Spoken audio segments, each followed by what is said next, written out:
Good evening and welcome to the Board of Education meeting of the North Rose-Wolcott Central School. Please stand for the Pledge of Allegiance. I pledge allegiance to the flag of the United States of America and to the republic for which it stands, one nation, under God, indivisible, with liberty and justice for all.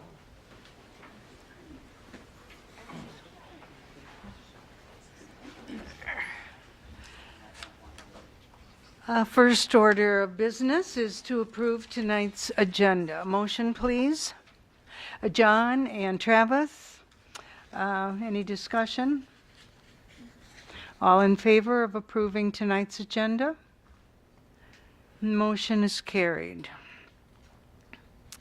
We come now to the time of our presentations for the evening, and I will turn the meeting over to Mr. Pullen to make those introductions. Thank you, Mrs. Collier. So I'm pleased to welcome Mrs. Crystal Yarnes to the podium tonight for the first time. She recently was married, so I'd like to say congratulations to her and welcome her and her school leadership team up to present the Leavenworth Middle School improvement plan to you. So I'm going to turn it over to Crystal and let her get started. Thank you. Good evening. The middle school team is excited to share our school improvement plan for the 25-26 school year. As a school leadership team, we have engaged in thoughtful collaboration to identify our objectives and develop the strategic actions necessary to support the growth and success of all students. Joining me this evening are some of the members of our school leadership team. Assistant Principal Joseph Canori, Instructional Coach Jill Ritchie, 7th grade ELA teacher Lindsay Wiegand, 6th grade ELA teacher David Hahn. Displayed on the slide is our district mission and vision, which remain the foundation of our work and continue to guide every decision we make in support of our students. As you know, our district goal is to strengthen connections as a supportive school community so every learner can demonstrate growth.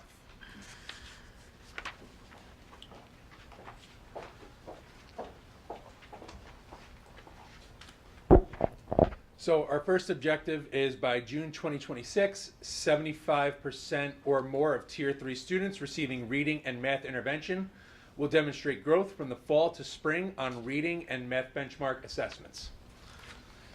So,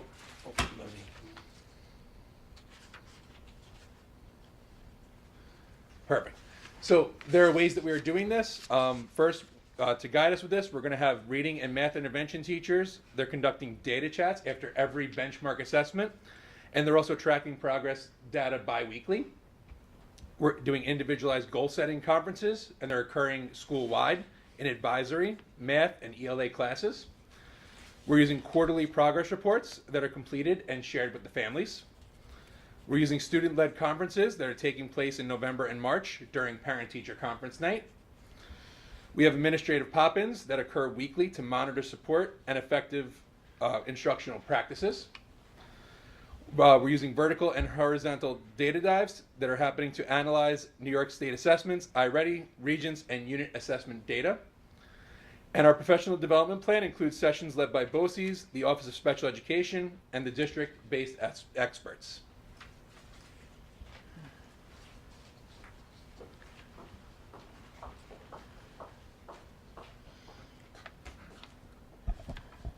Objective 2. By June 2026, 90% or more of English language learner students and 75% or more of students with disabilities will demonstrate growth from fall to spring on reading and math benchmark assessments. It's okay. Doing great. These tasks include academic support plans. Academic support plans are implemented and monitored every 5 weeks to ensure targeted student progress. Increased collaboration and planning with teachers. Grade level teams meet every other day with a structured weekly agenda that includes our special education and ELL teachers. Purposeful professional development. Professional development occurs at faculty meetings and is also facilitated through grade level teams promoting shared learning and leadership. Classroom management plans. Consistent classroom management plans emphasize Tier 1 supports and incorporate reflective and restorative practices. Equitable grading practices. The school leadership team is leading equitable grading discussions in both faculty meetings and team meetings. Teacher learning walks. Teacher learning walks are being implemented to provide opportunities for staff to observe and share best practices across classrooms.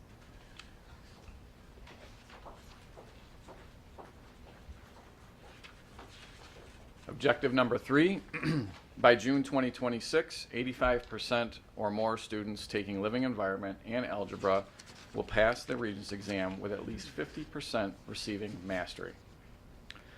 Last year, we achieved 100% passing rate for students eligible or enrolled in algebra and living environment. This year, we are now offering 2 sections of each course. Regents-aligned unit tests and mock Regents exams are implemented and analyzed in vertical teams to strengthen exam readiness. Data chats and student reflection meetings occur regularly in the classroom to support ongoing academic growth and provide feedback to students. Vertical collaboration within the middle school and across the district ensures curriculum alignment and instructional coherence. DataMate is utilized to administer assessments and analyze data to inform instructional decisions. And part of our professional development plan is having our math department work with BOCE's math specialist, Teresa Patchent, to assess our progress, as well as engage in BOCE's led professional development to enhance science instruction and alignment with standards.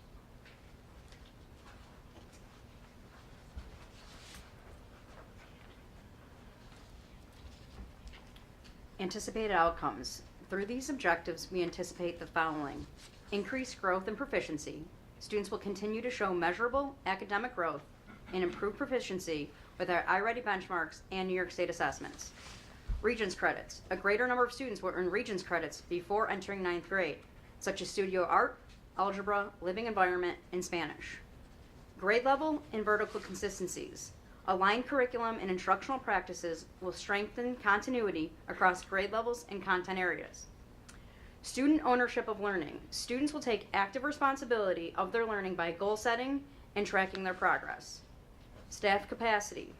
Targeted PD provided by BOCES and internal experts will build staff capacity and instructional effectiveness. Data informed. Our teams are continuously analyzing and reflecting on data to inform instruction, monitor progress, and plan interventions. Equitable grading practices will fairly and accurately reflect student learning and growth. Flexible intervention groupings will provide timely, needs-based academic support.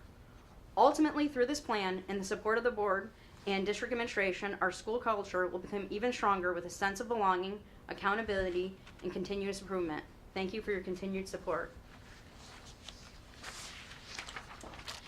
Any questions for any of us? We'd be happy to answer, and everyone's welcome to come up. Anyone?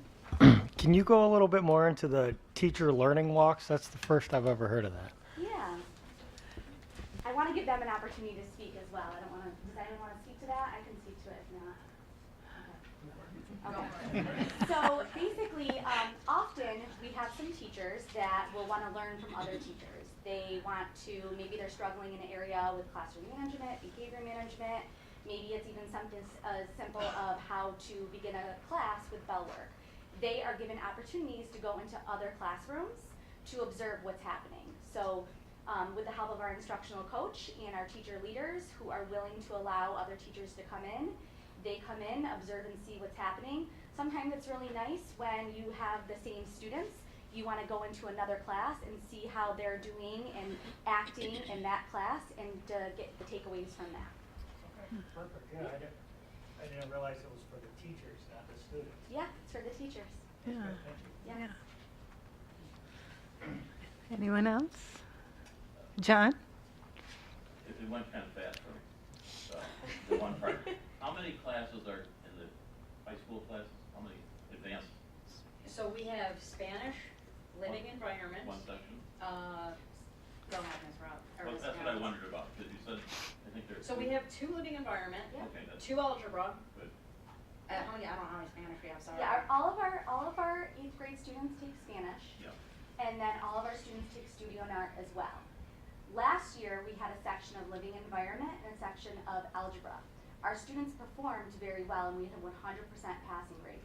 So this year, we decided to challenge ourselves and increase the amount of students taking algebra and living environment. So we were able to do that. So last year, we had about 22% of the cohort taking living environment. This year, we have 45%. Last year for algebra, we had 21%, and this year we have 40%. Excellent. Crystal.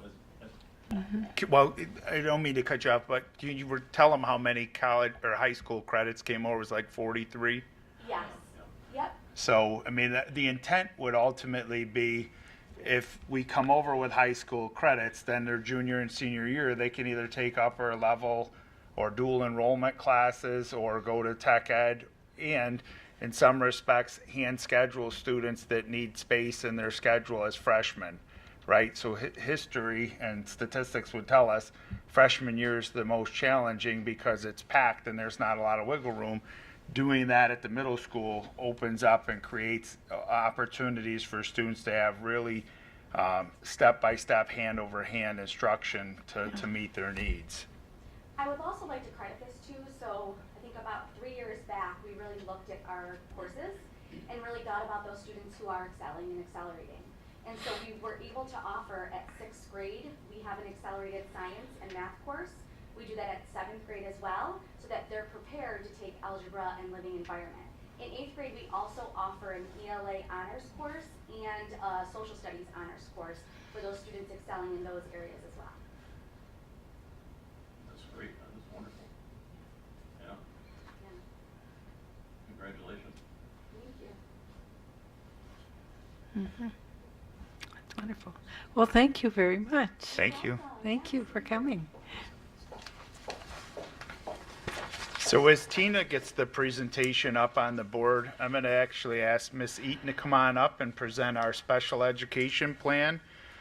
She's going to morph a few different presentations into one just because of the calendar. So she's actually done a nice job of consolidating what typically would have been 2 presentations for the board into a few slides. So thank you. Good evening, everybody. Tonight, I will be providing you an update on our special education and pupil personnel department. Our special education plan is updated annually as per our Board of Education policies.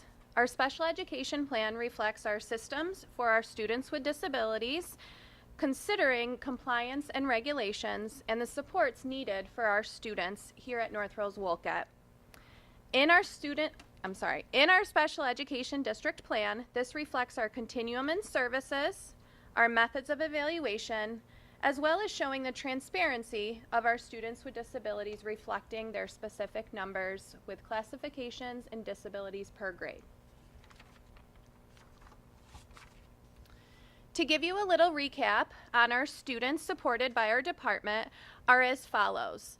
You can see from the 24-25 school year, as of June 30th, 2025, we concluded our school year with 215 students classified ages 5 through 22.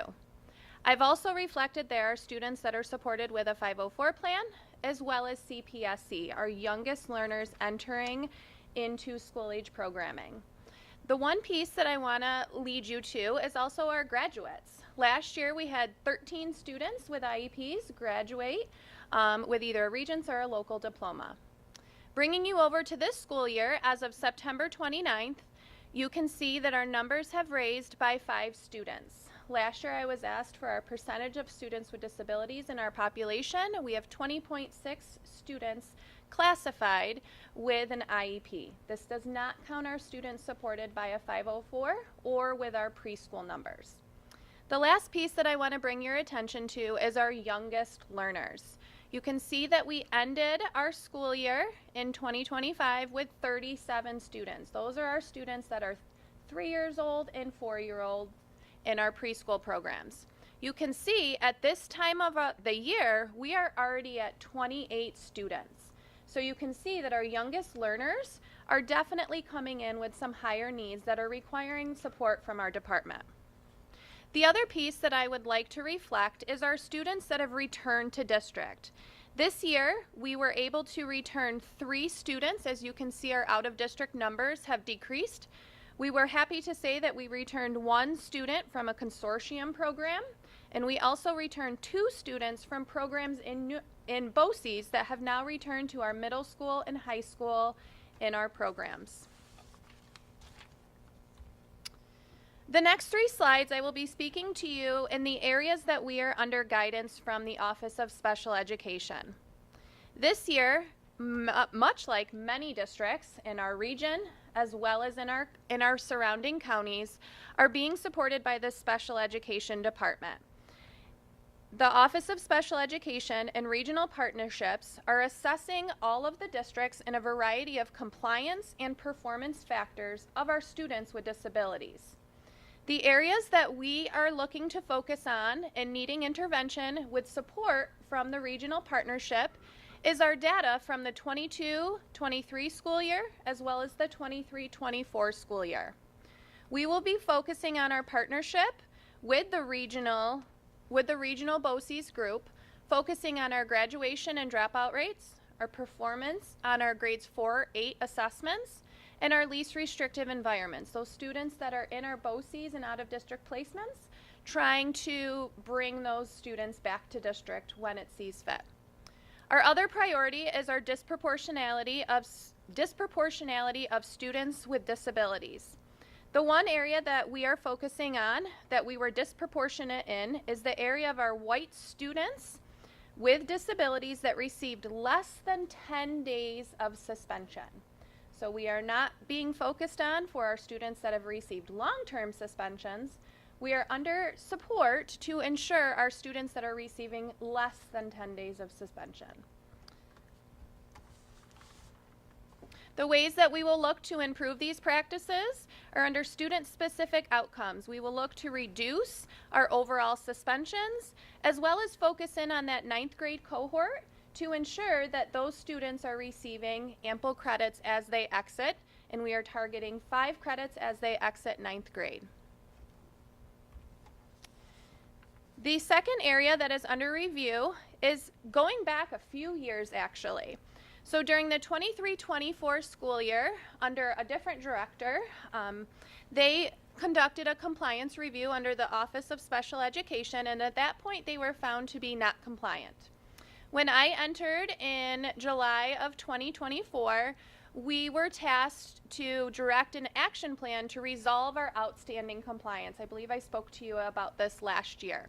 In January, we were happy to say we resolved the identified non-compliance.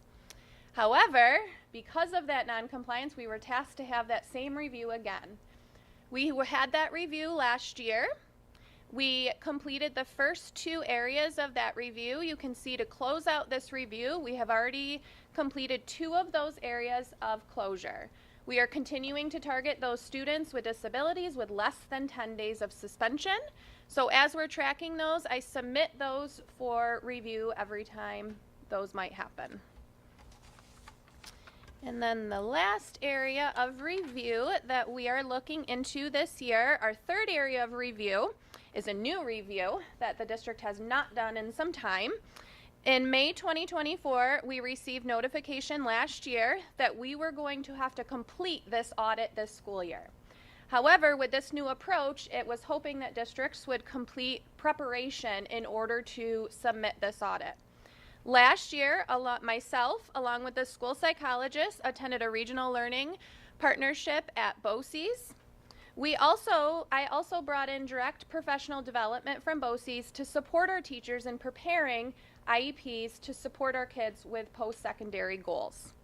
September 25th, we received the official notification for submission of this review, and I'm happy to say that tomorrow this entire review will be submitted. But just to reflect the work that we did, I think it's important to say that we can't just submit and be done. So one of the things that we did last week was we actually reinforced all of that work we did last year at a professional development with a partnership of BOCEs to ensure that our practices and expectations within our systems will remain with fidelity. So we submit our audit and we'll be able to continue those practices. As I close, in conclusion, last year I ended one of my presentations with goals around these areas: to improve practices, to adhere to IEP compliance, offer targeted training to support our special education department, strengthen parent partnerships, optimize resource allocations, and develop a special education continuum. Just to speak to a few of these areas, it's definitely been a district initiative to really support these, from our unified bowling that we initiated this year to offering special classes at our elementary school to support our students that struggle with reading, all the way over to some of our IEP development work that we've really focused on with our teachers. And then also a lot of our targeted training to support our students with disabilities. Thank you. Any questions? It's a lot in just a few slides.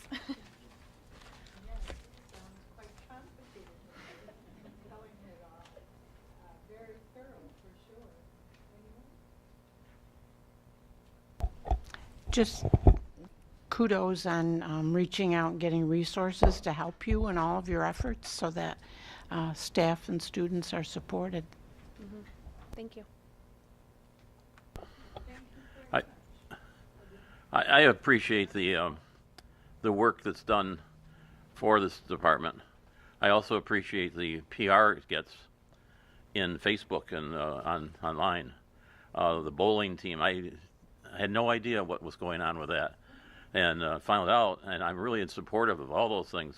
But the idea is that there are a lot of pictures and with kids and teachers, such as the one there in the corner. Mm-hmm. It's all good, especially for that group of people. Mm-hmm. Yep, good going. So she's, generalizing some of her work when she talks about the amount of work she had to do for the state last year. There were a ton of nights where we'd have to say, okay, Chelsea, it's time to go home. Tomorrow's another day. She really did a lot corralling our CPSE stuff because there were several CPSE meetings that were not scheduled prior to her arrival. So really tackling this thing, she took the bull by the horns, and she's done a fantastic job for us. Very committed, and I think it shows in the partnerships between general education and special education, and our work is never done, but she continues to do a fantastic job. And John, to your point, our students that are there reflected in the picture participated today in the Special Olympics bowling competition, and I'm pleased to say that they came back happy and wearing fourth place ribbons and medallions. And from my friend Luis, he wants you all to know high standards. So very good job. Thank you. Thank you.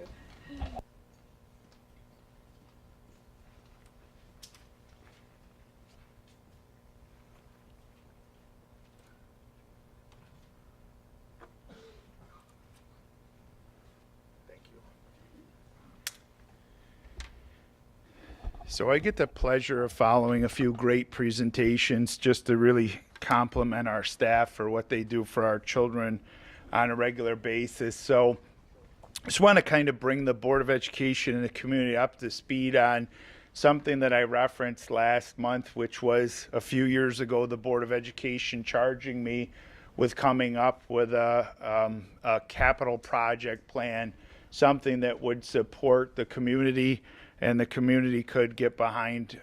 So I want to highlight a few things and reference the proposed project that's going to go out to vote in our community December 17th.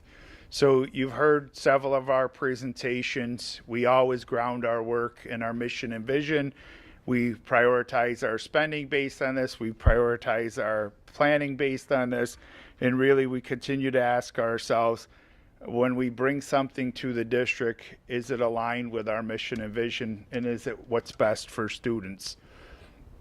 So before the community, December 17th, there's a $30 million proposed capital improvement project And Monday, we're going to go through an open house and we'll talk about transportation, but I really want to kind of bring the community and the board back to the building condition survey that was performed back in 2022, where they identified $92 million worth of work that needed to be done to bring our community and our facilities up to par. There's no way we could ever go forward with a $92 million capital improvement project, which was the precipitating factor behind, or the building condition survey was a precipitating factor behind the board charging me with coming up with the future projects. So the bulk of our project that's going out to vote is focusing in on transportation.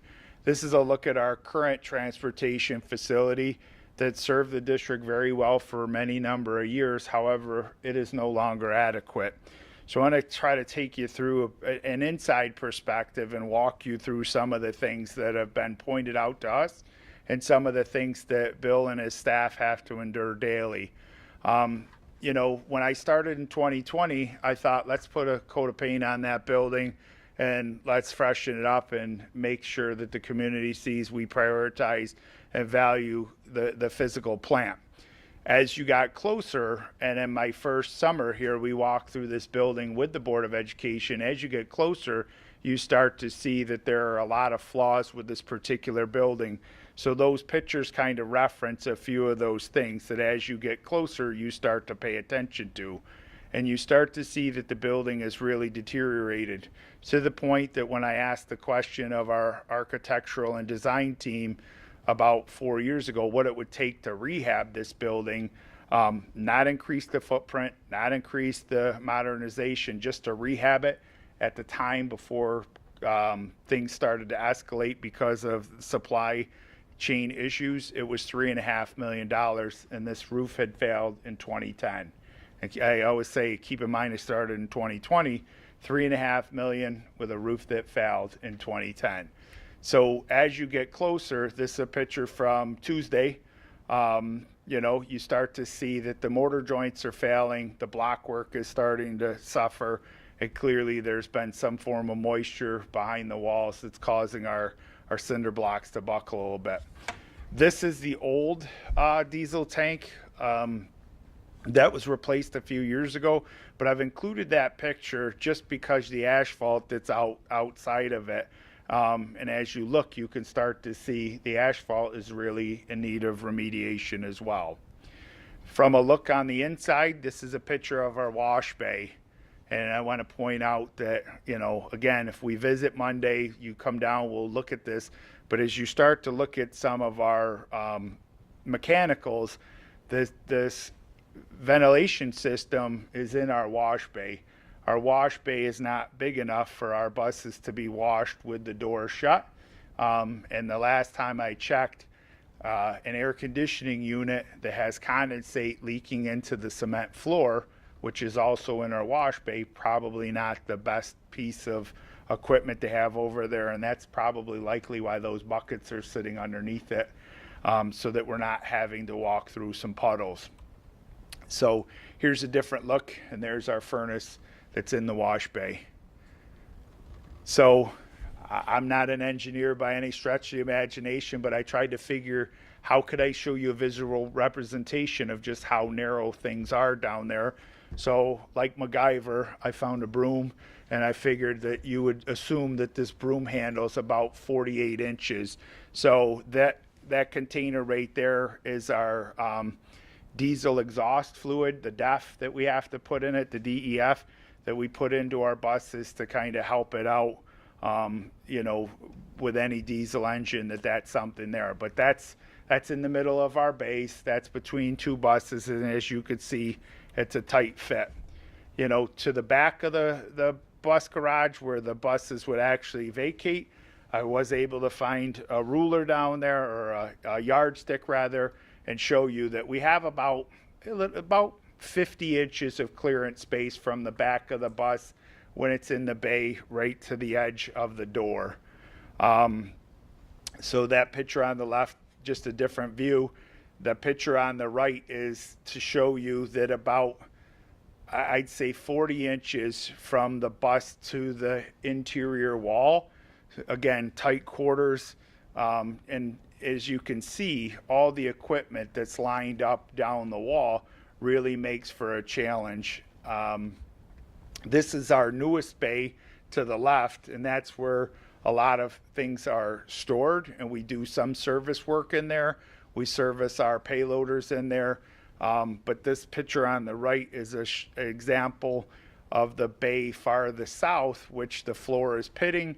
And then you start to see, again, things are really kind of cramped into a few different spaces. And the ladder over there to the right or left of your screen is the ladder up to above the mechanics room. And it really just kind of gets you up here to where some of our utilities are and where some of the things have been stored in the past. I bring this up not to point out housekeeping issues. I bring it up just to show you that we've outgrown the space and that there are several instances where mechanicals and supplies cohabitate with our people, and I think that that's problematic. Here's a case in point. Our drivers have to walk through the shop to use the restroom.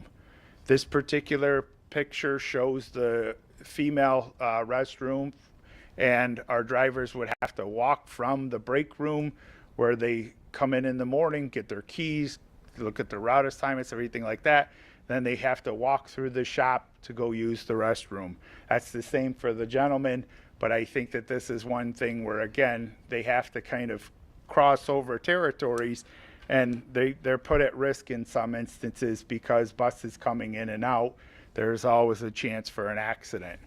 This is, again, the bay farthest to the south. So as you face our transportation department, as you're heading west, this is the farthest on the left. That picture with the blue lift on the left gives you about 14 inches to wiggle through. So likely you're going to have to go through sideways. There's a picture of our van on that lift. And then over in the corner in that bay is where one of the exhaust systems would have to be plugged in. So if they're testing the engine and they're running it with the doors shut, that's where the exhaust would go. I think Bill and his staff have done a tremendous job of kind of working in compact areas. And, you know, that picture to the right is really just showing, again, how tight it is. And on the right-hand side of that particular lift, it's about 14 inches of space. Here's our tool room. As you could see, really, again, just showing some age and some wear and tear. This is our mechanic's office. So if he's going to take phone calls or meet with people, suppliers, meet with vendors, have lunch, you know, nothing says lunchtime like some 10W30, you know, Casey, he really wants to, you know, bring people in and say, this is a great environment. So this is where our drivers have PD. Monthly, our assistant principals work with Bill and his team. We do PD, that's their break room. They do a lot of gatherings down there. This is where they congregate in the morning. This is where they come in and get updated on events. And you can reference the pictures and the color of the cabinets, the blue and the orange.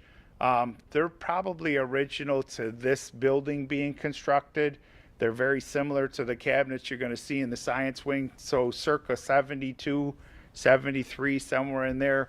And the floor is multicolored, right? So there's a mauve color that's in the elementary building. You'll see that in a little bit. And then there's some green and white from some repairs, but really not conducive to a professional environment for our staff to be trained in, or even something that says, hey, you carry our most precious cargo daily, here you go. You know, they have been neglected for a little bit of time, and we're trying to correct that for them. So here's the training room on the left, and then in the right, you know, the picture's cut off a little bit, but there's the head bus driver's desk on one side, dispatcher's desk on the other. Gives you about, I'd say, 20 inches of clearance. Again, this is just for visual purposes. This is something that I've told the architectural team time and time again, give me a fancy rectangle. right? I don't need to win anything by design. I need something that's practical. I need something that's functional. This is an example of something in line with what we're thinking. It gives us multiple bays to work on a vehicle, and it gives us a contained wash bay.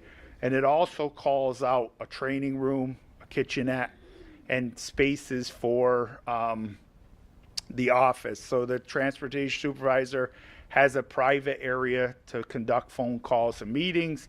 The dispatcher has an office.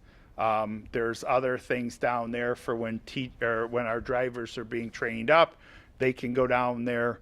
And then there's also some stuff for materials, mechanicals, and then the toilet rooms are going to be bigger. We've asked for showers.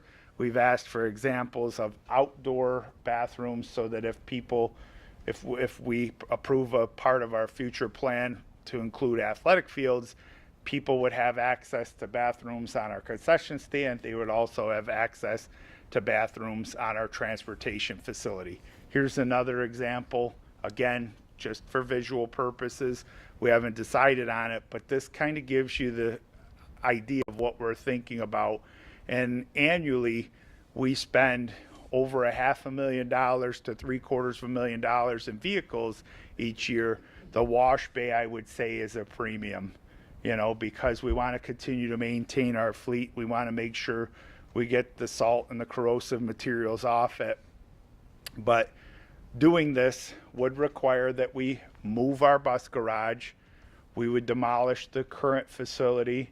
We know cars, children, and buses don't belong in the same space. That transportation facility is a hazard right now. 3 years ago, we had an accident involving 2 buses in that parking lot. We're at a premium for space.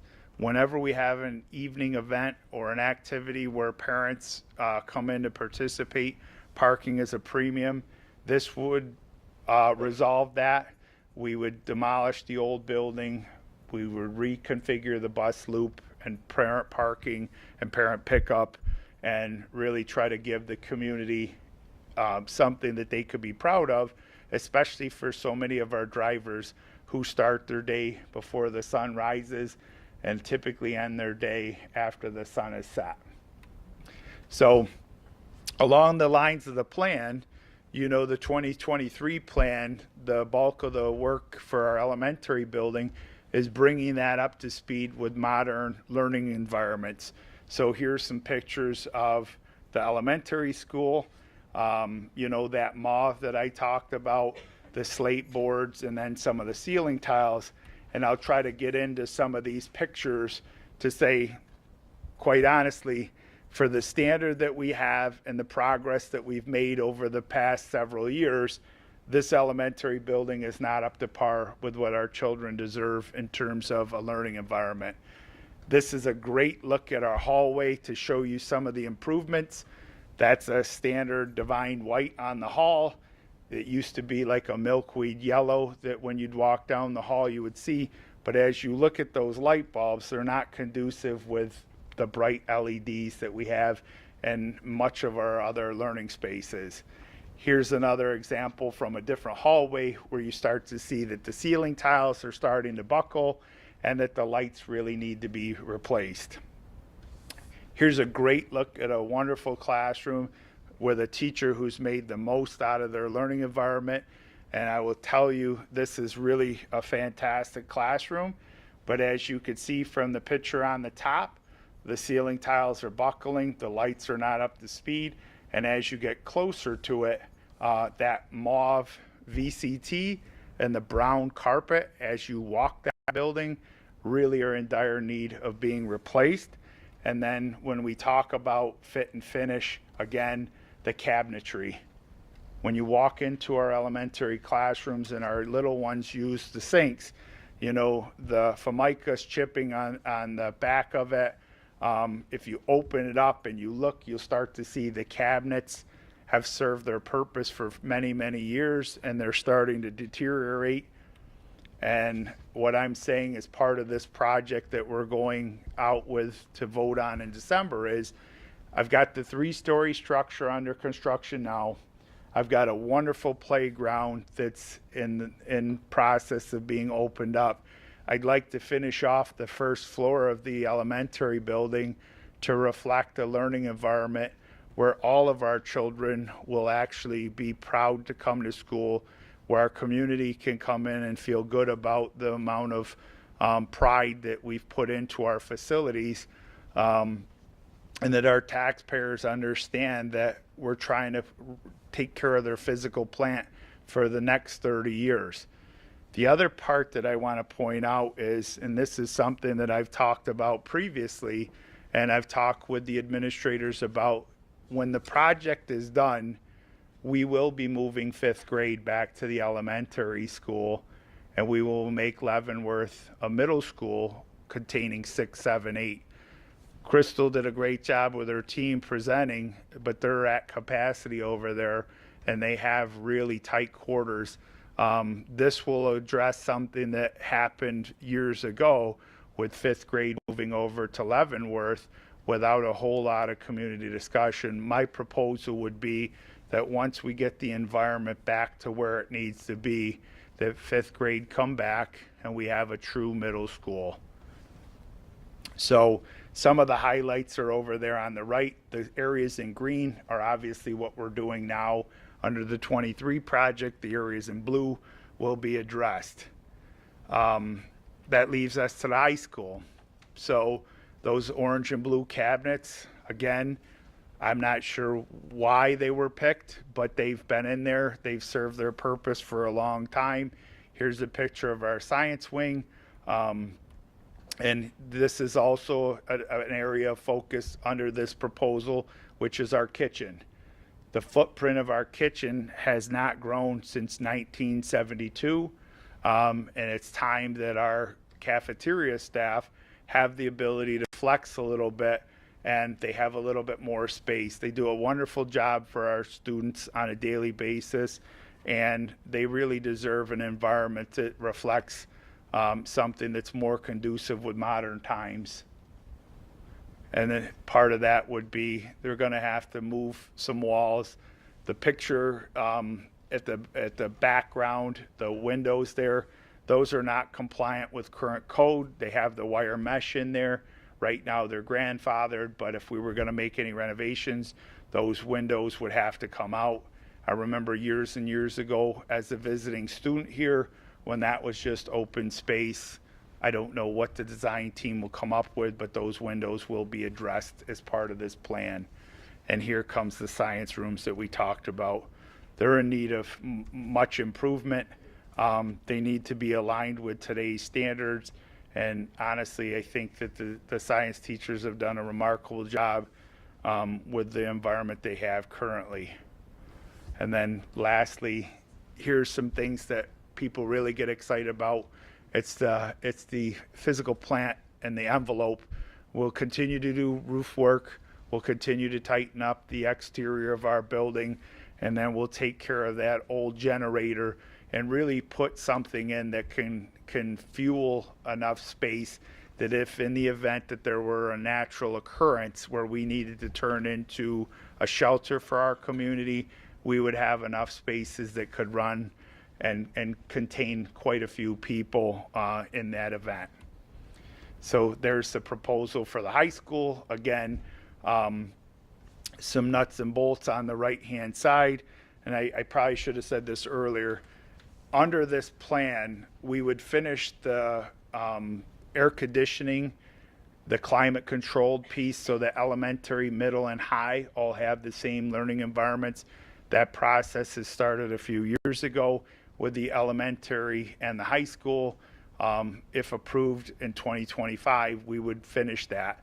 And so this would kind of tighten some of that stuff up. And then I don't want people to think we've forgotten Leavenworth, but I've got a catch-all here for Leavenworth because the state education department required that we make some serious modifications to the elementary 3-story structure as it relates to hallways. So we had to take $1 million out of what was already authorized by the community in 2023, and we had to implement that into redesign into those stairwells so that they were up to code, and it was something that it wasn't anticipated because it hadn't been done before. But we agreed with state ed. We said we would absolutely make that change. So the middle school, we took out the wall coverings and we took out some of the planned renovations for the tennis court and basketball court over there. We'll put that money back into the 23 project if I have contingency funds left. If I don't, we want to capture that in the 2025 project. And I'm sorry, I got 2026 up there. But this would be part of the thing that would kind of address some of the remaining pieces of Leavenworth. And then we would do the elevator cab replacement over there as well. So this is the proposed timeline. It's December 17th that their vote. If it's approved throughout 2026 and beyond, we would work on design and work with state ed and our team. We would submit the plans, we would go out to bid, and then, you know, we would look to break ground. I've put 2028 there because what was done in the past under a 14-month timeline has turned into approximately a 22-month timeline. So I'm just giving you a ballpark there to kind of say, hey, here's what we think we could do, and this is an appropriate timeline for that. Some things that we will need to consider that have been identified on that 2022 building condition survey, and things that we really have to prioritize as a board. The high school band and chorus rooms, the high school art technology rooms, the elementary kitchen and cafeteria, the maintenance garage doors and lighting. Maintenance in particular, part of what we did with Leavenworth, we also lost a proposed pole barn to store our equipment in because we needed to get as far away from students as we could with the impact. Jeremy and his team are fine with that. They know the priority of what we're doing.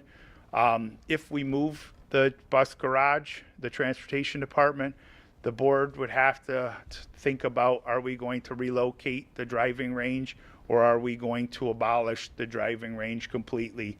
Currently, we put about $10,000 worth of supplies into the driving range each year. That's from, you know, irrigation repairs, that's from balls and equipment being replaced or repaired.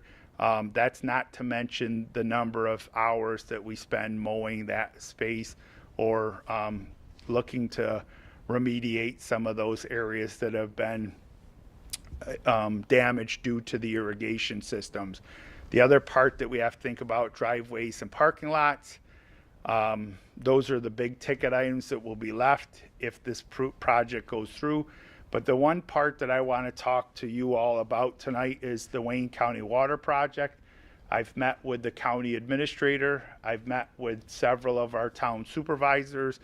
Wayne County has a proposed water plan that they were going to run down Wilson Road and then part down 104. Once they heard our plan, they seemed to be very much in support of moving the transportation facility. They also seemed to be in support of changing some of where that water line was going to run. And based on that, they would take an area that was slated to go down 104 that would not have been utilized by our community. And they're proposing probably reorienting that down Stone Road to Buchanan and then looping back up along Lime Kiln. So the fact that we were able to meet with them, lay this out, and then talk to them about our plan and our goals really seemed to be very timely and appropriate, and again, something that could have long-standing positive impact on our community, because the county administrator and the town supervisors that I've met with have heard continuously, we need water supply and we need sanitary and sewer lines going to a wastewater facility. So it's at least in the back of their mind. I love to champion that Wayne County does exist east of Route 88 and east of 14. They probably get sick and tired of hearing me say that, but I want the east end of our county represented fairly and in an equitable fashion. So that's something to consider. The other part that I want you to consider is, you know, I've got some ideas as to how we can supplement our capital improvement projects with our capital outlay money that's voted on annually. Is that something you want me to recreate, come up with a very strategic plan on the capital outlays? And then do you want to give me a charge with coming up with a revised capital project plan? And like Billy May says, wait, there's more.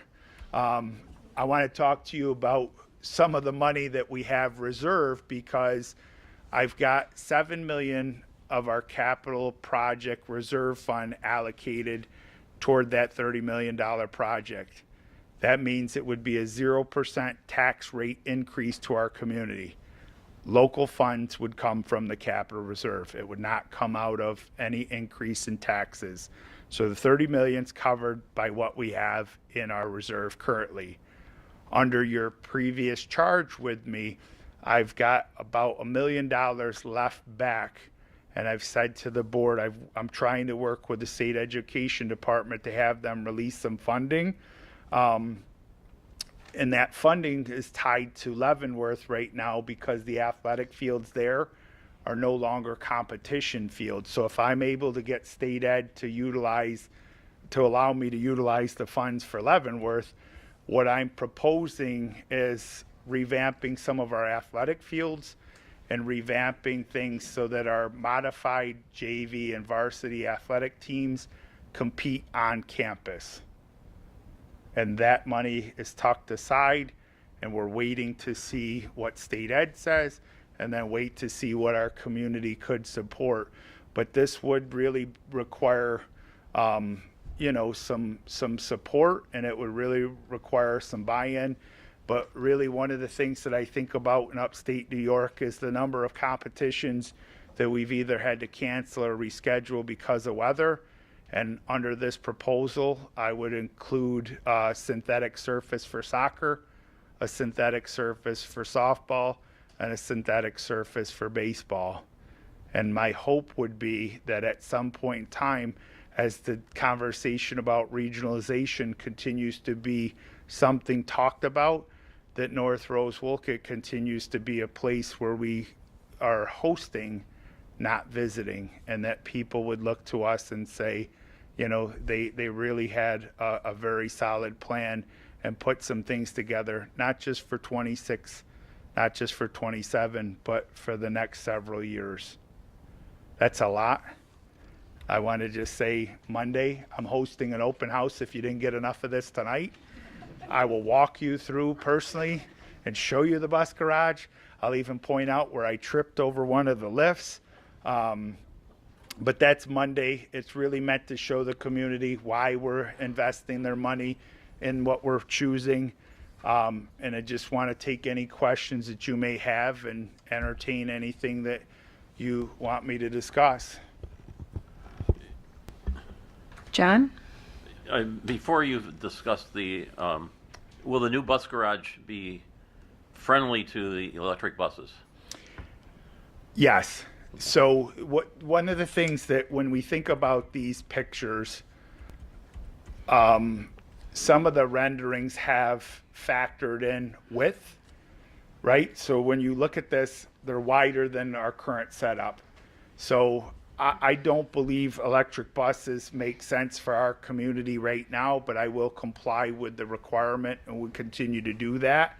But they are factoring in the width because batteries slide out to the sides. And really why it's critically important for us is going back to my, broomstick.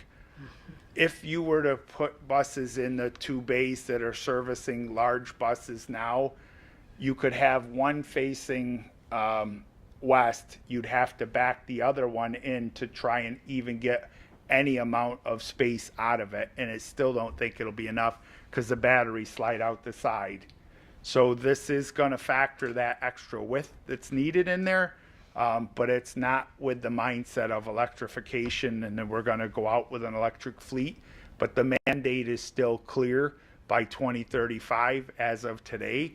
But Andrew and I met with our consultant yesterday, and our intent is to apply for a waiver on the electrification plan. you can get 2 waivers, and we have a very good and compelling case to do so.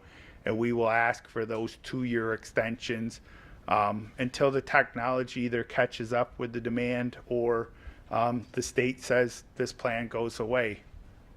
But it will include that, yes. Anyone else? John? I also, having had a lot of experience in middle school education, served as a liaison to SED many years ago. The idea of the 5th grade being at our middle school is plausible. It's hard to do effectively, and I praise the middle school staff for doing it. However, it's for many, many very good reasons. The middle school should be grades 6, 7, 8. It fits so much better educationally, emotionally. The environment is just totally different for 5th grade versus 7th and 8th graders in 6th grade. So I'm really pleased that we're going back to a middle school, Thank you. a true middle school. Thank you. Yeah. We have, this is a wonderful recap of all of the things that we have talked about and talked with engineers about and discussed pros and cons, and so thank you for bringing it all together. The 2 items that you were asking for direction from the board, I'll ask that you address those during board discussion time at the end, which is at the end of our agenda. We'll bring that forward at that time. Sure. Thank you. At this time, is there anyone who's asked to speak? All right. We have. When someone wishes to speak to the board, I'm obligated to read this about public participation. Public participation is a time that the board has set aside to hear from residents of the district to express viewpoints related to the district. Bylaws 1510 establish the rules for this public access, and if you have signed up to speak, it is expected that you have read that policy and are committing to adhere to the policy rules.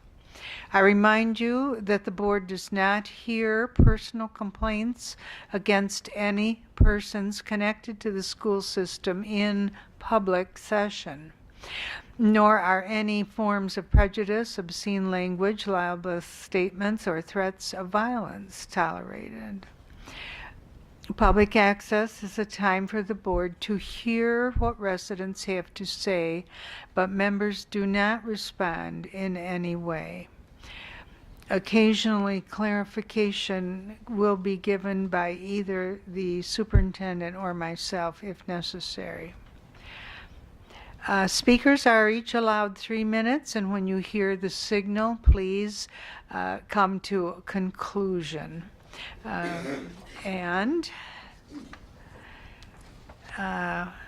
have here Sarah Lynn, who has asked to speak to the board about bus transportation for private schools. May I hand you these? Sure. Okay, thank you for letting me speak. Okay, I'm ready.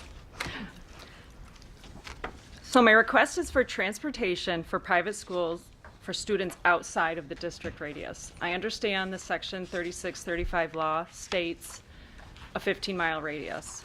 A lot of our families, and they came here tonight, were just outside. So my name is Sarah Lynn. I'm a parent of 5 children. 3 of my children go to Seneca Falls now, to FLCS. We have to drive our children there because North Rose-Wolcott is, like I said, outside of that. So we are just asking for reconsideration for busing either a pickup point or a person's house that these children can meet and get picked up and be taken to the Finger Lakes Christian School in Seneca Falls. If you did have a chance to flip through that, you'll see that I did map out some different pickup drop-off points and the time and the mileage that's indicated for those. Also, the time that our school opens and closes, it's not the same as North Rose-Wolcott. So the time frame might, it could work out where you're not missing a bus driver. Clyde buses, we could buddy with them. These are just all maybe solution points to do this. Everybody that is here tonight that came with me lives in this district. We're all paying taxes, but we're not getting any of the fruit from our taxes because our children do not go to North Rose-Wolcott anymore. So we're just requesting, I appreciate your time and understanding and consideration. We are happy to provide any more information and maybe meet in person, discuss solutions for this, for our children and the families. We just want partnership, not opposition. Thank you, Sarah. Thank you.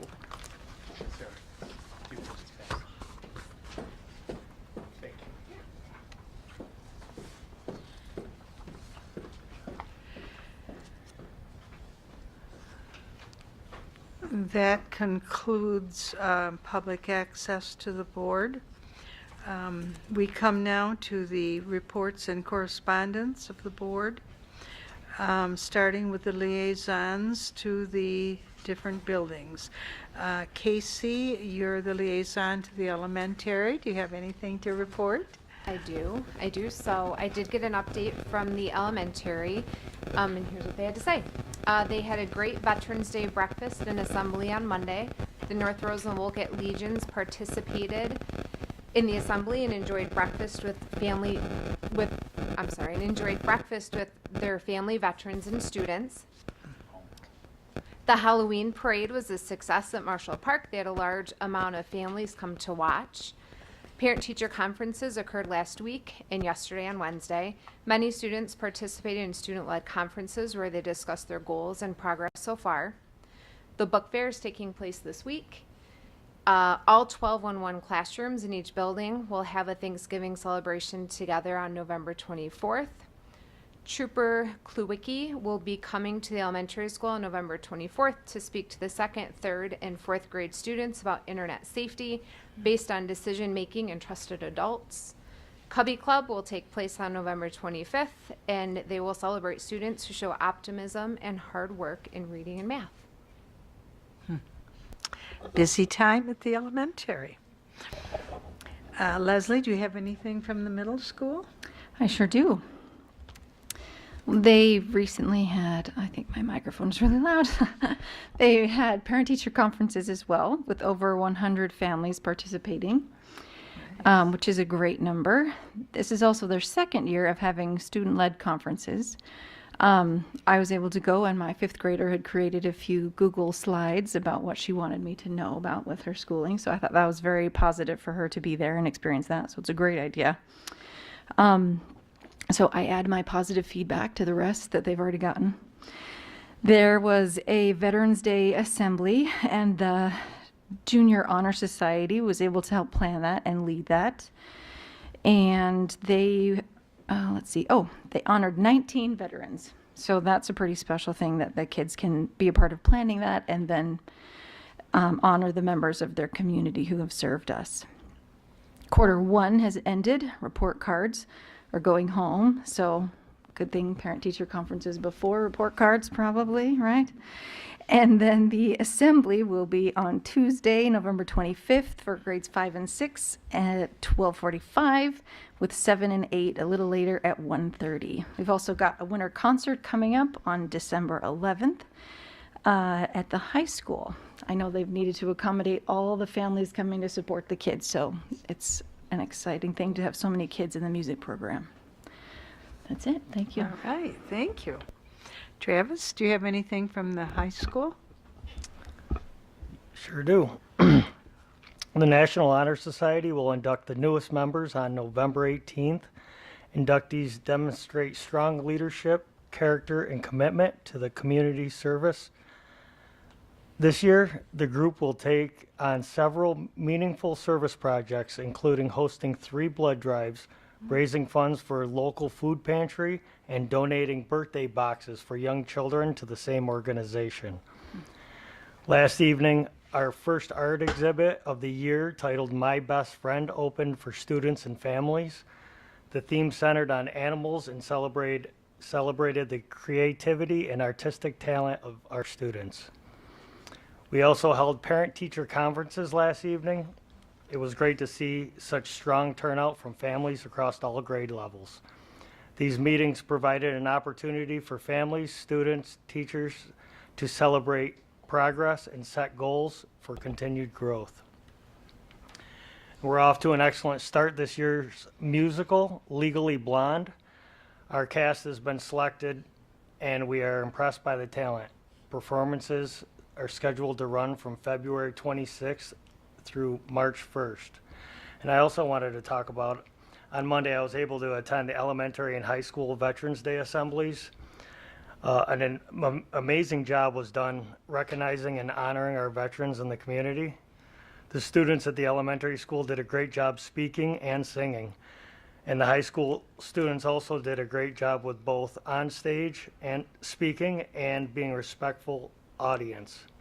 Appreciation is extended to Paul Statsky, Brian Mantelo, and Derek Johnson for their speaking and sharing their stories. Nice, nice. John, do you have anything from Cougar Ops for tonight? Yes, I do. Under credit recovery, they've recovered 17 quarters for students on their way to full recovery and on-time graduation. In the hub, the goal is to prevent failure, and they are beginning the first quarter review, and they are looking to add more students to the schedule of 26 already, the first and second year students. In the tutoring center, it's a virtual option is popular with the surrounding districts. So far they have had 14 short-term and long-term in-person suspension students from North Rose-Wolcott, Lyons Central, Red Creek Central, and Williamson Central. Great. And as a ex-administrator, that was always a issue because by law you have to provide tutoring for suspended students, and it's only right that we do it anyhow. And so this is a good option for all the districts, plus ours. A great service. Yeah. Thank you. All right, thank you. Linda, do you have anything from 4 County, either the Board of Directors and or the Legislative Committee? Yes, I do. To start off, on November 25th, there's going to be a presentation at Club 86 with Dr. Rick Timms about sustainability issues and suggestions relating to funding and fiscal things. He's going to be covering financial issues like tax cap, long-range planning, foundation aid, which still is something that we're concerned about. So we'll be getting more information to sign up to attend that and get more as far as that goes. Looking a little bit further forward, on January 9th, which is a Friday, at 8 a.m. at the BOCES Conference Center, there's going to be a legislative breakfast where we can sit down and meet and discuss with legislators about concerns for our districts. So I'll have more about that next month too. For 4 County Legislative Committee, which is the next thing, I'll just jump right in. Go right ahead. We had a meeting last Saturday and we finalized our state proposals and the advocacy that we want to go forward with. We're going to be continuing to advocate that the Rockefeller Institute that studied foundation aid. We're going to be pursuing more with that about many of the areas that affect rural schools. And then next month we'll be starting on the federal, which will be very interesting. I did get an email from the New York State NISBA Advocacy for Schools about the federal today. And because the shutdown has ended, educational funding is going to be flat through January 30th of 2026. And Congress is going to be negotiating what they're going to do for 2026 in the meantime. So we are going to be certainly advocating that public funds be invested in public schools. That's it. All right, thank you. Travis, has anything from Safety Committee?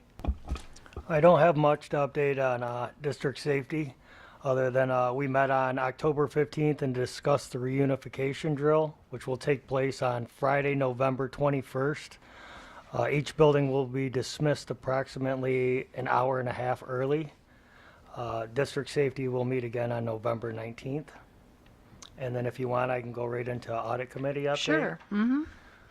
We met on Monday, November 10th with Mengel, Metzer, and Barr and Company to go over our district's independent auditors report for the year ending June 30th, 2025. Their examination of the district basic financial statements had two findings. The school lunch fund was over the 6-month average expenditures amount set by federal regulations. It was recommended that the district closely monitor the school lunch program and make every effort to comply with federal regulations. And the second was the payroll change reports were not being reviewed by somebody independent of the payroll process. It was recommended that the payroll change reports be reviewed by an independent individual for each pay period. In response, Andrew de Blasi, the district's director of business operations and finance, sent Mr. Pullen and the board a corrective action plan that you all should have received in your board packet, which states the district will continue to monitor the funds of the school lunch program. The increases in the food and labor costs will be an ongoing concern for the program. Equipment will be inspected and replaced as necessary. During the 25-26 school year, the school lunch program will use a portion of the fund balance to replace the walk-in cooler freezer unit at our middle school, which will bring us down below where we're supposed to be. And the corrective action plan also stated that the payroll change reports will be reviewed by our internal claims auditor from now going forward. Oh, okay. Did you have anything to add on that, on the audit committee? Oh, good job. All right, thank you. Linda, anything from handbook? All right, Tina, anything from communications? We're up to date. We've been working with Amanda. She's really good. Good, good. Keep her. John, anything from personnel or negotiations? No. Okay. Leslie, anything from policy? Nothing to update at this time, but considering what was just asked of us, it's worth looking at some of the policies so we can see what we can discover and talk about as a board. So okay. And Lily, we're happy you're here with us tonight as our student representative. Is there anything you'd like to tell us? Yes. Last meeting I spoke about a separate email account from our personal school Is email. your mic on? Okay. Okay. Last meeting I spoke about a separate email account for me and Marcus trying to be set up that's not connected to our official school email, and we got that all running. It's currently accessible. We need to get it announced to the student body, hopefully at an incoming forum or town halls, so everyone begins to notice our roles as their student reps and they can start knowing that they have a say. Great. Hopefully we'll get more feedback through that email and getting it more use. Mm-hmm. We are still in the works of trying to get Thought Exchange up and running. It's an app I touched on last meeting, we're hoping that it will bring in feedback from others that not only we can look at, but other students can vote on as important or not as important. So I just wanted to touch on the Veterans Day assembly that we had. It was the most amount of veterans we have seen show up in a very long time, and I feel like it definitely connected our student body. You could see that everyone was engaged, and the cookies and punch afterwards, there were lots of questions to be asked, so it was a good time. It's wonderful. I'm always so pleased that the entire district is very conscientious about recognizing our veterans and the service that they provide.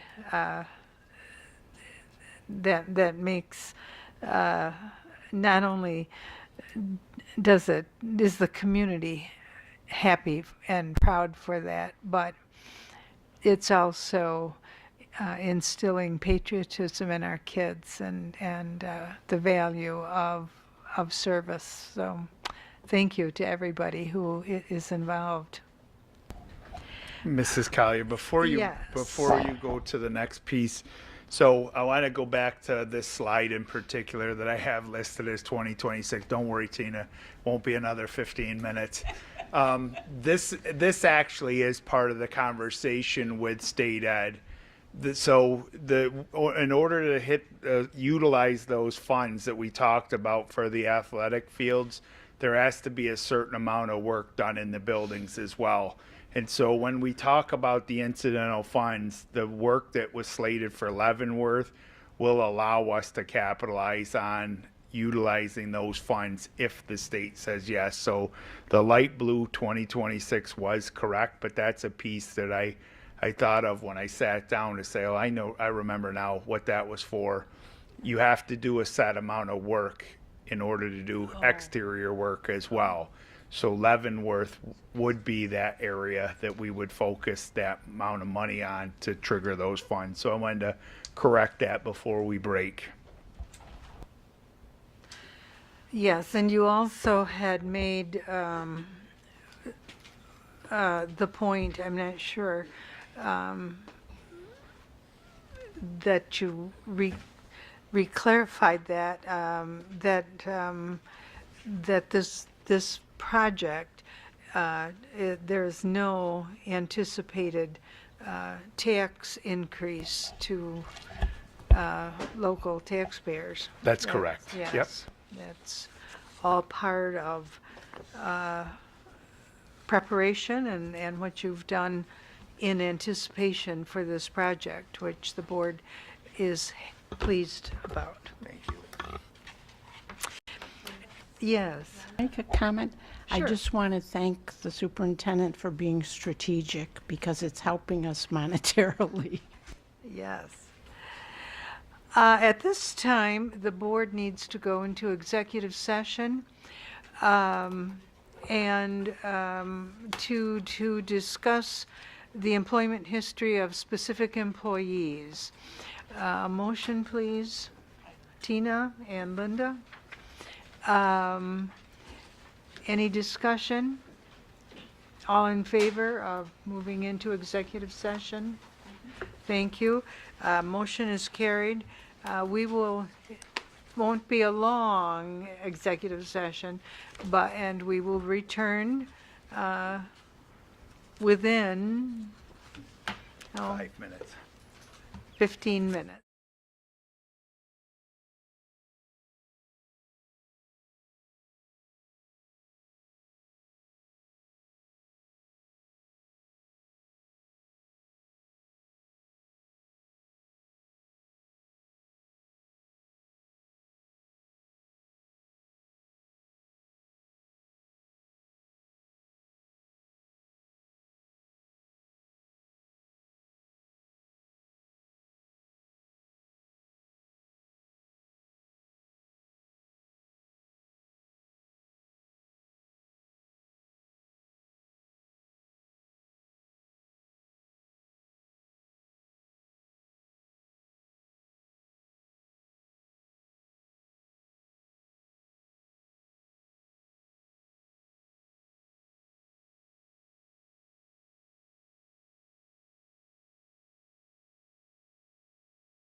All right, we're back in session. A motion, please, to approve the consent agenda. Tina and Casey. Discussion. The consent agenda goes through page 7 at the top, I believe. Hearing none, all in favor of approving the consent agenda? Motion is carried. We are now on page 7, number 6. A motion, please, to approve the board appointments and designations. Linda and John. Discussion? All in favor? Motion is carried. Number 7. A motion, please, to approve the settlement agreement with Christopher Montemorano, Jeffrey Montemorano, and Stephen Montemorano. Travis? And a second, Casey? Discussion? Tina, would you call the roll? Cinda. Yes. Tina. Yes. John. Yes. Casey. Yes. Linda. Yes. Leslie is absent. Travis. Yes. Thank you. Motion is carried. Thank you. Motion is carried. We are now on page 8 at the board member request, comments, and discussion. I wonder if, Michael, you would tell us again what you're asking the board to discuss and approve. Well, I think it just more for your consideration tonight is to think about if December's vote is positive, do you want me to reset our capital improvement project plan in terms of we've been very diligent with every 2 years going out to a vote to capitalize on reserve funds to bring us up to par with what we need to do for our facilities. So if it's a successful vote, you may want me to continue to put a plan together with the projected 2-year plan approach. You may say to me, do a 5-year plan approach. You may say, no, let's wait and see. That's one thing for you to consider, and I would suggest that we wait and see what December's vote yields. Yeah. If it goes down, you may consider saying, okay, we want you to expedite that and think about putting something different together in the 26 school year, or still 25-26, but thinking that way. Additionally, what I proposed on the capital outlay projects is, you know, in the last few years, the state's pushed back on moving that threshold from 100,000 to 200,000, but we've been very strategic and intentional with how we've spent our money. Last year, we focused on the elementary auditorium, and we've done the flooring, the painting, and the seats, and the projector in there, along with the lights and ceiling tile. This year, we're actually taking our capital outlay to put towards, this was approved during the last budget cycle, we'll put the $100,000 worth of work into that elementary auditorium again with stage lights, attenuation panels, and then a new curtain and refurbishing the actual stage, with the intent that so many of our students are engaged in performing arts that we want to make sure that all 3 buildings have adequate spaces to continue to foster that growth and participation. Outside of that, we have to think about what we want to do next year. Originally, I thought about replacing the doors on the current maintenance facility, and then was told, well, we can't capture 8 on that the following year. Anything we do, I want to capitalize on the aid, similar to what we do with the capital projects. If I get an 85% return on our investment, I want to continue to do that. So next year we may say, all right, for the 26-27 budget year, we may want to take that money and put it into the high school or high school music rooms. We may say put it into the high school art rooms. We may say put it into tech.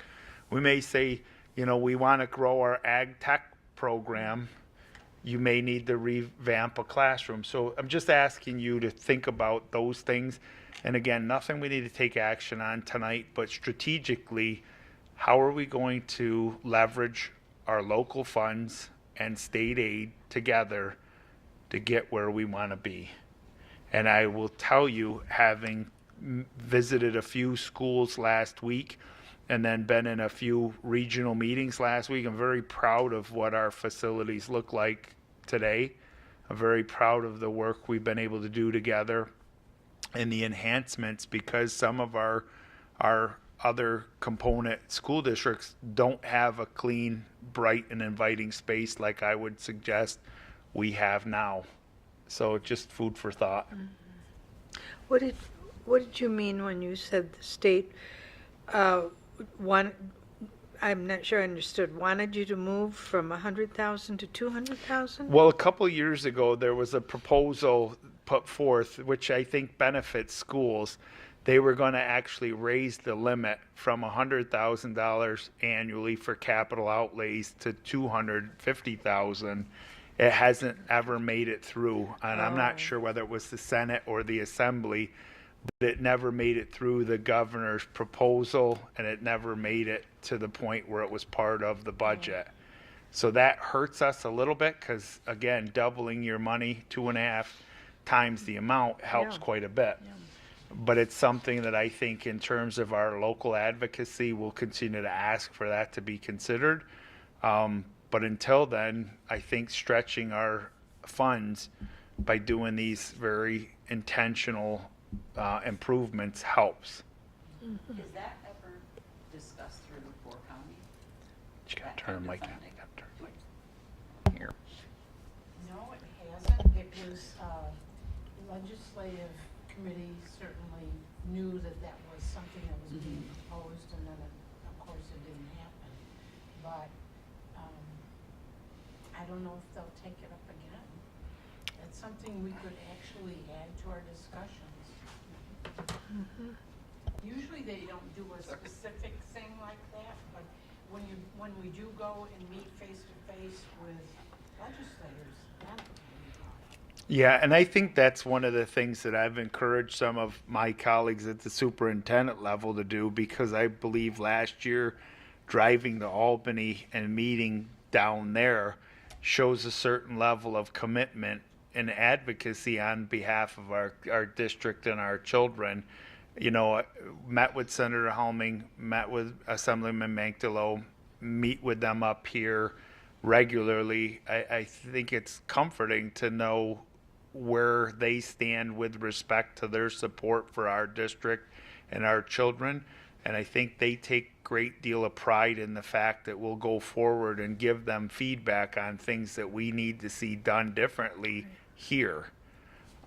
I didn't bring up tonight Yeah, because it's not happening immediately, but January 9th, I believe, is a Friday, and there's going to be a legislative breakfast in Newark at the conference center, and our legislators will be there. So, you know, all of us, if we go and have conversations with them, it'll be helpful. We went to that last year, and it was helpful. They were seated with us. They had very frank conversations with us. Yeah. It was helpful. Yeah. It gives them more power when they are advocating for us, because they can talk about the conversations they've had too. Oh, yeah, that's right. Yeah. Well, yeah, I think those are all things to keep in mind, but I fully agree that there's no reason to anticipate one way or the other of what we would do until we know how that vote goes. Otherwise, it's wasted effort on our part. Yeah, no, it's just food for thought, because we only have one meeting in December. Right. You know, so the next time we get together will be. Well, we were talking about a second one, weren't we? If you want one, we could try to No, I schedule did. it in. I thought we were talking, or maybe it was a We have workshop. we have a workshop Ah. before the next board meeting. Yes, there's one thing that we've want to do a workshop. We have a facilitator coming in through a virtual world to talk to the board about artificial intelligence, making sure policies and practices are aligned with what today's standard is. And then that particular group will also work with our leadership council and kind of start socializing the idea of implementing smart artificial intelligent practices. I know that sounds like an oxymoron, but Wasn't there another, Michael, The- another thought about another workshop later, or am I?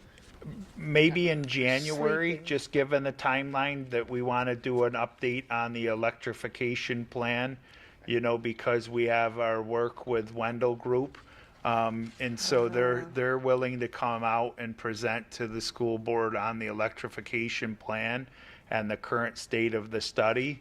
They're kind of in a holding pattern as well because they need to see what happens in December also. So Andrew talked to the board, I think previously about, we'll have conduits prepared and we'll lay things out. Right. But SEI would need to work with Wendell to say strategically or intentionally or both where these charging stations could go if there is the need to be a fully electrified fleet, which again, that's not for the next 10 years, that's 2035 and beyond. And I think that there's growing concern about grid capacity. And I honestly think one of the major economic drivers for our local region would be Micron. And when you hear Micron's delayed based on, construction and probably grid capacity, I would hope that we would spend our state resources bringing jobs and revenue in versus mandating electric buses, because there's 118 electric school buses on the road currently, and the last time that we checked, there were between 45 and 50,000 school buses in New York State. That came directly from a New York State school bus salesperson. So it's going to be a bit. Yeah, they're also talking about delaying or rescinding the decree that all new builds had to be electric. Yep. Somebody is finally realizing we don't have the power. One thing that did come to light at Fort County was the fact that there's a group in Canandaigua that's wanting to do a new housing project. They don't have the capacity for the housing project. Yeah, I went to that So- meeting the following night. Yeah. And that's where the conversation took off, because builders are being impacted by the electrification, to Cinda's point and to yours. When you say that we have a sole source energy provider and it's all one thing, well, how do you charge buses, wash dishes, heat buildings, and keep lights and computers going and not expect the cost to go through the roof to the taxpayer? The Naples superintendent said on Tuesday night they've deduced that it costs them about 70 cents more a mile with their 2 electric buses than it does with diesel. So legislatively, that's a lot, Every mile. every mile. Wow, So that's a lot. well, currently under our district routing, there are not any routes that are capable of being supported by an electric school bus. And 3 they don't anticipate will ever have the ability to do under today's current technology. So, board members, are you okay with postponing any direction of future capital projects until after the vote? Which would be then in January, we would discuss that. Okay. Yep. So, anything else anybody wants to discuss tonight? Linda? This isn't really school district business, but it sort of is in a way. 2026 is the bicentennial of the 4 towns that were divided up from the town of Wolcott, which are all the townships within our district. So there's been some discussions. Lisa Vasali from the high school has joined the group in making plans so that students can be involved and families can be involved. But I just wanted to make you aware of it. It's kind of exciting. It's special because, you know, those are the towns that are our district. So it'll be a good way to get students involved in local history, family history, that kind of thing too. Right. So more to follow on that. Right. Lots of good. Anything else anyone has? Anybody have any good news? We shared a lot of good news with the liaison reports. I have one piece of good news that I came across. Okay. Our NRW girls tennis team was awarded Wayne County Team Sportsmanship Award. I think that's great. Congratulations is. to them. Good for them. Anyone else? All right. Well, then I will entertain a motion to adjourn. John, Tina, a discussion? All in favor?